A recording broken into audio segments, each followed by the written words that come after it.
Hello my dear listener, कैसे हैं आप सब। उम्मीद करते हैं कि आप सब ठीक होंगे। डियर लिसनर कृतिका, आप हमें सॉरी मत कहिए प्लीज़, हमें बिल्कुल भी अच्छा नहीं लगा। आप एक लिसनर हैं, आप हमसे हमारा नाम पूछ सकती हैं, ये इतना आपका हक है। हमें थोड़ा अजीब लग रहा है कि हम अपना नाम नहीं बता पा रहे हैं आपको, बट प्रॉमिस करते हैं कि 1000 सब्सक्राइबर होते ही हम अपना नाम रिवील कर देंगे। And I am so sorry कि हमने आपको अपना नाम नहीं बताया। एंड प्लीज़ नेक्स्ट टाइम से आप मुझे सॉरी मत कहिएगा। मुझे नहीं अच्छा लगता कि मेरा कोई भी लिसनर मुझे सॉरी कहे या फिर कुछ भी। मैं नहीं बता सकती मुझे कितना गिल्टी लग रहा है कि मैं अपना नाम नहीं बता पाई आपको। बट आई प्रॉमिस 1000 सब्सक्राइबर होते ही मैं सबसे पहले अपना नाम रिवील करूँगी। आपकी सॉरी ने मुझे बहुत ही ज़्यादा टेंशन में डाल दिया था, बट क्या इट्स ओके। एंड हमारे एक और लिसनर हैं शमशाद खान, आपके कमेंट्स काफ़ी अच्छे होते हैं। आई डोंट नो आप गर्ल हैं कि boy, but mind blowing comment. And एक है ऋषि, आपके कमेंट्स बहुत अच्छे होते हैं। आपकी इमोजीज कमेंट में जो रहती हैं बहुत ही ज़्यादा अच्छी लगती हैं, हमें बहुत ही अच्छा लगता है, एक हैप्पीनेस मिलती है आपकी कमेंट्स से। और ढेर सारे मेरे लिसनर हैं जो मुझे बहुत प्यारे प्यारे से कमेंट्स करते हैं, इसके लिए दिल से थैंक यू सो मच। आपको मैं बता नहीं सकती कि मैं आप लोगों की कमेंट का कितने डिस्परेटली वेट करती हूँ। आपको पता है जब मैं पार्ट अपलोड करती हूँ ना, सीधे मैं कुछ ही मिनट बाद ये चेक करती हूँ कि किसने फर्स्ट कमेंट किया है। मुझे देखना बहुत बहुत बहुत ज़्यादा अच्छा लगता है। आप लोग के साथ ये सफ़र मेरा बहुत खूबसूरत है। आई होप आगे भी ऐसे ही रहे। तो चलिए इस सफ़र को शुरू करते हैं। Yashika you are only mine. अब आगे। शॉन ने गुस्से में अपने दांतों को पीसते हुए कहा, लायला की वजह से तुमने इतना बड़ा गुनाह किया और उसे सही साबित करने के लिए तुम कह रहे हो कि तुमने ये लायला के लिए किया। फहद अपने घुटनों पे बैठ गिड़गिड़ाते हुए कहा, बॉस लायला के लिए क्या? क्योंकि आप याशिका से प्यार करने लगे हैं। आप उससे इतने करीब जा चुके हैं कि अब आप उसके बगैर नहीं रह सकते। शॉन ने जैसे ये सुना उसने चीखते हुए कहा, फहद जस्ट शट अप। ये क्या बकवास कर रहे हैं आप? हम कोई प्यार नहीं है किसी से, समझे आप? फहद ने अपनी नजरें उठाई और शौर को देखते हुए कहा, ये आप हमें बता रहे हैं अपने आप को? कब तक आप अपने आप से ये झूठ बोलते रहेंगे?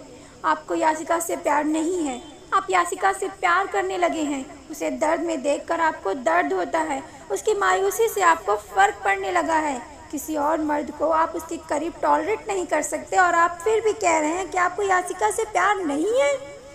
अगर प्यार नहीं है तो उसे अपनी ज़िंदगी से जाने दीजिए, उसे मर जाने दीजिए। फहद का इतना कहना था कि शौर नीचे झुका और फहद के कॉलर को पकड़ उस फेस के करीब गया और कहा, फहद दोबारा ये वर्ड नहीं सुनना हमें, समझे आप?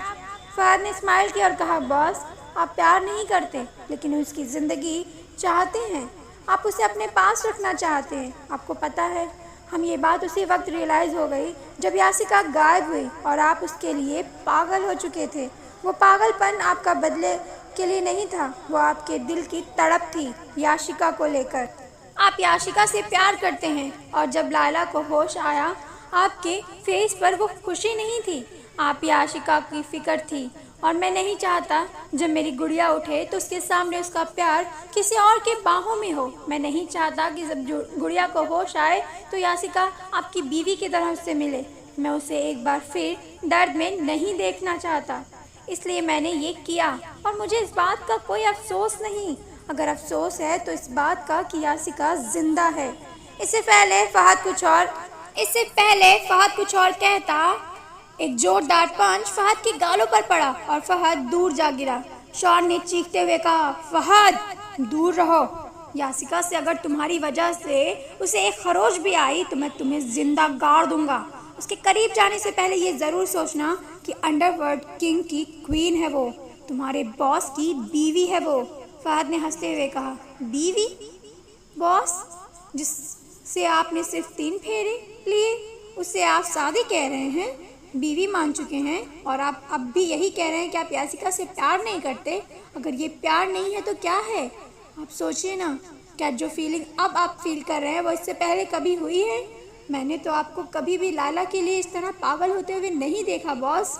शौर खामोश हो गया क्योंकि कहीं ना कहीं फहद की बातें उसके अंदर से बेचैन कर रही थी। नफरत की आग में जलते जलते कब उसे याशिका से प्यार हो गया, उसे इस बात का एहसास अब तक नहीं हुआ था। नफरत की आग में कब एक ठंडी हवा ने उसकी नफरत को ख़त्म कर दिया, इस बात का एहसास अब तक शौर को नहीं हुआ था। शौर पीछे मुड़ गया और अपनी आंखें बंद कर ली। शौर ने जैसे ही अपनी आंखें बंद की, आज उसे याशिका का फेस नज़र आ रहा था। शौर ने एक झटके में अपनी आंखें खोल दी और अपने आप से कहा, नहीं, ये नहीं हो सकता। मैं उससे प्यार नहीं कर सकता। मैंने उसे अपनी ज़िंदगी में शामिल किया था तो सिर्फ और सिर्फ अपने बदले के लिए। मैं कभी भी उससे प्यार नहीं कर सकता। तभी पीछे से आवाज़ आई, आप उससे प्यार करने लगे हैं बॉस। आप अपने आप से झूठ कब तक कहेंगे? आप मान क्यों नहीं लेते कि आप याशिका से बेपनाह प्यार करते हैं? शौर इतना बेचैन हो गया कि वो वहाँ से चला गया। शौर अपने मॉल में गया और अपनी किंग चेयर पर बैठा वहाँ के मैनेजमेंट टीम से बात करने लगा। तभी उसकी नज़र एक मैनीक्वीन पर गई जिसके ऊपर चिली रेड कलर की साड़ी लगी हुई थी। शौर की नज़रें उस पर से हटने का नाम ही नहीं ले रही थी। मैनेजमेंट टीम बैठी शौर के डिसीजन का वेट कर रही थी, लेकिन शौर वहाँ से उठा और उस मैनीक्वीन के देखने लगा। उसे उसमें याशिका नज़र आ रही थी। बढ़ते वक्त के साथ शौर का प्यार उसके सिर पर चढ़ जुनून बन रहा था। शौर ने कहा, इसे पैक करो, और उसे ले शौर वहाँ से निकल गया। Farm house. याशिका रूम में इधर उधर घूम रही थी। उसे बहुत तेज भूख लगी थी। याशिका ने अपने हाथों को अपने पेट पर रखा था। तभी उस रूम का डोर ओपन हुआ और शौर जैसे ही अंदर आया उसकी नज़र याशिका पर गई।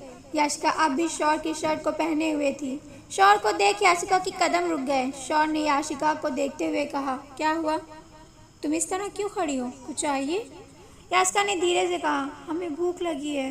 याशिका का इतना कहना था कि शौर उसकी तरफ बढ़ने लगा।